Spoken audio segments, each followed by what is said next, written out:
మాది కృష్ణా జిల్లా పెడన నియోజకవర్గం చేనేత కార్మికులు. మరి పవన్ కళ్యాణ్ గారిని కలవాలని ఎప్పటి నుంచో అనుకుంటున్నాం. మరి ఏదైనా ఇవాళకి చిల్లపల్లి శ్రీనివాసరావు గారి ద్వారా మిమ్మల్ని కలిసే అవకాశం మాకు లభించినందుకు ధన్యవాదాలు తెలియజేస్తున్నాం. మా గ్రామంలో మరి ఆత్మహత్యలకు అంతుబొంతు లేకుండా ఉంది. కార్మికుల పరిస్థితి చాలా దయనీయంగా ఉంది. మరి ఉదాహరణకు నా కొడుకు కొడలే సూసైడ్ చేసుకుని చనిపోవటం అనేటువంటి జరిగింది. మరి ఈ సంవత్సరంలో మరి మా విలేజ్లోనే 3 యుక్త వయసు కలిగినటువంటి కార్మికులు ఆత్మహత్య చేసుకుని చనిపోవడం జరిగింది. మరి ఏదైనా ఈ సభా ప్రాంగణంలో మాట్లాడాలంటే నాకు కొంత భీతి అనేటువంటిది అనిపిస్తుంది. ఏదైనా నేను పొరపాటు మాట్లాడితే పెద్దలు క్షమిస్తారనేటువంటి ఆశతో మాట్లాడుతున్నాను. మరి మా విలేజ్లో 500 మగ్గాలు ఉన్నప్పటికి కూడా నాలాంటి వృద్ధులు దాదాపు ఒక 50 కుటుంబాల వాళ్ళు జీవిస్తున్నారు. మరి నాకు బైపాస్ సర్జరీ అయిపోయింది. మరి నాకు ఉన్నటువంటి కొడుకు కోళ్ళు కూడా సూసైడ్ చేసుకుని చనిపోయారు. మరి ఆడపిల్లలు ఉంటే మరి పెళ్లి చేయడం జరిగింది. నా భార్యకేమో పెరాలసిస్ స్ట్రోక్ వచ్చి కొంచెం ఇబ్బంది పడుతున్నాం. ఏది ఏమైనప్పటికీ కూడా మరి ఈ చేనేత కార్మికుల్ని మరి ఎంతో ధైర్యం ఇచ్చినటువంటి పవన్ కళ్యాణ్ గారికి అభినందనలు తెలియజేస్తూ ప్రత్యేకించి జనసేన తరపున మా విలేజ్ని సందర్శించి మరి ఏదైనా ఈ చేనేత కార్మికులకి మాలాంటి వృద్ధులకి ముఖ్యంగా మరి యుక్త వయసు వాళ్ళంతా కూడా ఈ బ్రహ్మాండమైనటువంటి కళను వదిలిపెట్టేసి మరి హోటల్ పనిలోకి తాపీ పనిలోకి వెళ్ళిపోతున్నారు. మరి ఈ కళను రక్షించాల్సినటువంటి బాధ్యత మరి ప్రభుత్వాలకు ఉంది. మరి 60 సంవత్సరాలు దాటినటువంటి వాళ్ళ వృద్ధులకి భార్యాభర్తలకు పెన్షన్ వచ్చేలాగా ఏర్పాటు చేసి మరి ఇల్లు లేని కార్మికులకి మరి సెంటున్నర ఇచ్చారు. ఇవాళ మేము ఎక్కడ ఏర్పాటు చేసుకోవడానికి అవకాశం లేనటువంటి పరిస్థితి ఉంది. కనీసం ఒక పూట తింటే రెండో పూట తినడానికి కూడా దారి లేనటువంటి కార్మికులు మేము. నాకు 65 సంవత్సరాలు అయినప్పటికి కూడా 50 సంవత్సరాల నుంచి ఈ యొక్క చేనేతలో ఉన్నప్పటికి కూడా ఏనాడు నవ్వుతూ భోంచేసినటువంటి సందర్భం ఇవాళకి లేదు. మరి ఏదైనా మరి పవన్ కళ్యాణ్ గారు మరి ఈ రాజకీయ రంగంలోకి వచ్చిన తర్వాత మరి చేనేతకు ఏదైనా మేలు జరుగుతుంది అనేటువంటి ఆశతోటి మరి చాలా ఉత్సాహంగా మేము వచ్చాము. మాకు న్యాయం జరుగుద్దని.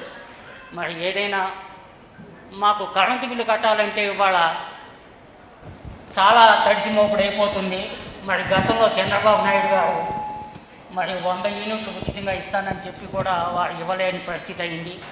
మరి జగన్ గారు 24,000 వేసి మాకు 75,000 రూపాయలు దోచుకుంటున్నారు. అది ఏ రకంగా అనేటువంటి తమకు ఇచ్చినటువంటి 24,000 ఇచ్చి సంవత్సరానికి మాకు 75,000 రూపాయలు ఏ రూపంలో నష్టపోతున్నాము అనే ఎలా పోతుంది? 74,000 థ్రిఫ్ట్ ఫండ్ స్కీమ్ ఉంటుందండి. మేము రూపాయికి 8 పైసలు మేము సొసైటీలో మినాయించితే సెంట్రల్ గవర్నమెంట్ కానీ స్టేట్ గవర్నమెంట్ కానీ మాకు 8 పైసలు యాడ్ చేస్తుంది. మరి అట్లాగే ఎఫ్డి అనేటువంటిది కొంత అమౌంట్ వస్తుంది. మాకు సొసైటీలో 50 లక్షల లాభం వస్తే మరి ప్రతి కార్మికుడికి కూడా 50 లక్షలు పంచడానికి అవకాశం ఉండేది. మరి దాదాపు 4 సంవత్సరాల నుంచి మరి సంఘాలన్నీ కూడా నష్టాల్లో పడిపోయింది. అంతకుముందు మరి ఏదైనా ఇంట్లో ఒక కార్యక్రమం వచ్చిందంటే మనకు సొసైటీ ఉందనేటువంటి ధైర్యం ఉండేది. మరి నూనె సబ్సిడీ 120 పైసలు సబ్సిడీ ఇచ్చేవాళ్ళు, అది తీసేశారు. ఇవాళ నేను మీకు చెప్తున్నానంటే నా పెన్షన్ ఉంటుందో పోతుందో కూడా నాకు భయంగానే ఉంది ఒక రకంగా. మరి అటువంటి పరిస్థితుల్లో మేము ఉన్నాం. ఇక పెద్దలు మరి మా పరిస్థితిని అర్థం చేసుకుంటారనేటువంటి నేను ఇక అంతకంటే కూడా నేను చెప్పలేదు. జనసేన ప్రత్యేకించి కులాల మీద చాలా సమగ్రమైన అవగాహన ఉంది. ఒక పార్టీ అధ్యక్షుడిగా నాకు చిన్నప్పుడు నేను చిరాల్లో పెరిగినప్పుడు చేనేత కార్మికులు చుట్టుపక్కలే ఉండేవాళ్ళు. మేము పేరాల్లో ఉండేవాళ్ళం. అక్కడంతా చేనేత మగ్గాలు ఎక్కువ. ఇక్కడ ఇప్పుడు వర్షం వచ్చినప్పుడు చేనేత మగ్గాలు, ఆ మగ్గాల కిందకి నీళ్ళు వెళ్ళిపోయి నా స్నేహితులు కూడా ఒక 3వ తరగతి తర్వాత చదువుకున్నప్పుడు చూసేవాడు నా కుటుంబాలని. చాలా దయనీయమైన పరిస్థితుల్లో ఉంటాయి. ఇది నేను వెంకటగిరికి వెళ్ళినా లేదంటే మన కర్నూలు ఎమ్మిగనూరు వెళ్ళినా ఎక్కడికి వెళ్ళినా ఉన్న సమస్య ముఖ్యంగా చేనేత కార్మికులకి వాళ్ళ అత్యంత దయనీయమైన స్థితిలో ఉంటారు. ఆ మగ్గం నేసి కూడా డొక్కలు ఎండుకుపోయి ఉంటాయి. స్త్రీలకి ఇంకా ప్రత్యేకించి ఒక చెప్పుకోలేని సమస్యలు వస్తూ ఉంటాయి. ఇవి నేను ప్రత్యక్షంగా విన్నామని, నేను చూసినవాడిని చిన్నప్పుడు.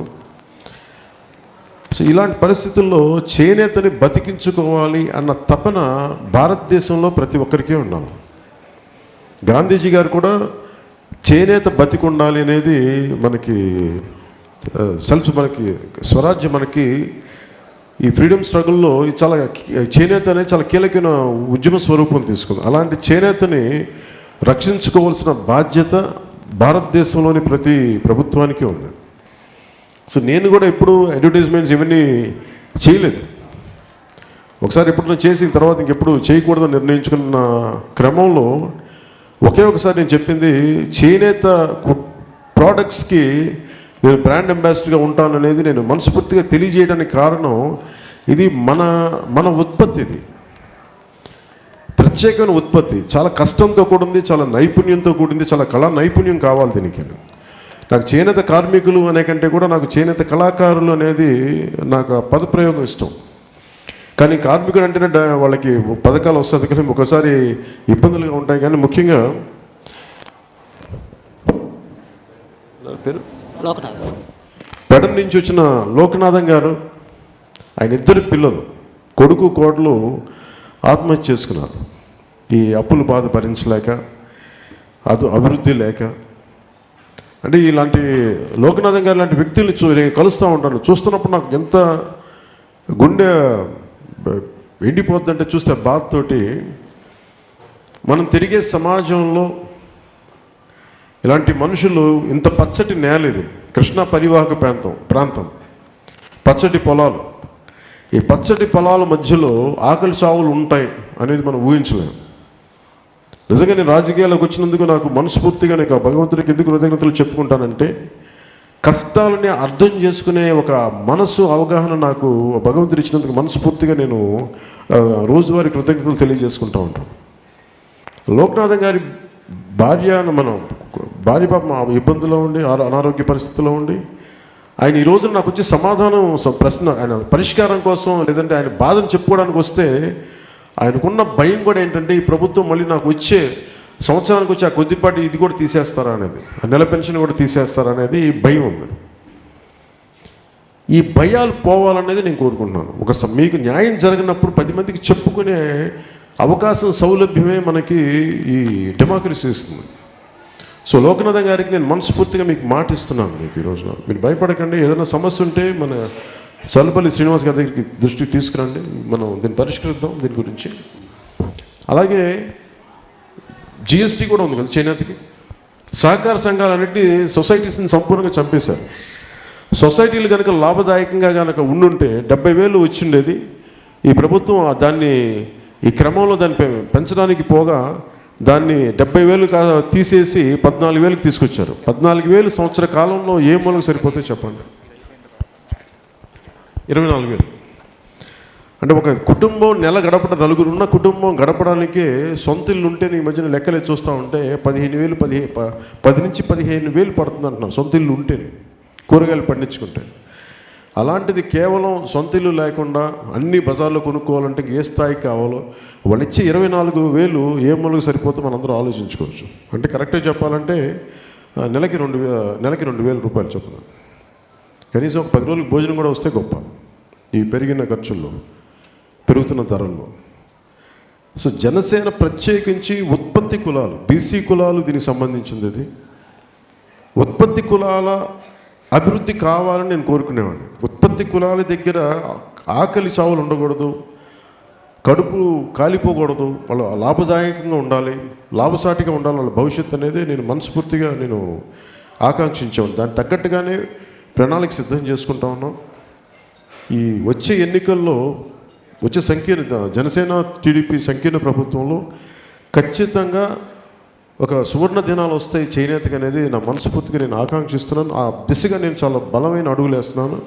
ఈ లోపున మా నాయకులు ఏదైనా మీకు ఏదైనా చేదోడు వాదోడుగా ఉండగలిగితే మీలాంటి పరిస్థితులకి ఖచ్చితంగా నాదైన వంతు నేను వ్యక్తిగతంగా చేయడానికి కూడా నేను సంసిద్ధంగా ఉన్నాను తెలియజేసుకుంటూ సెలవు తీసుకుంటాను.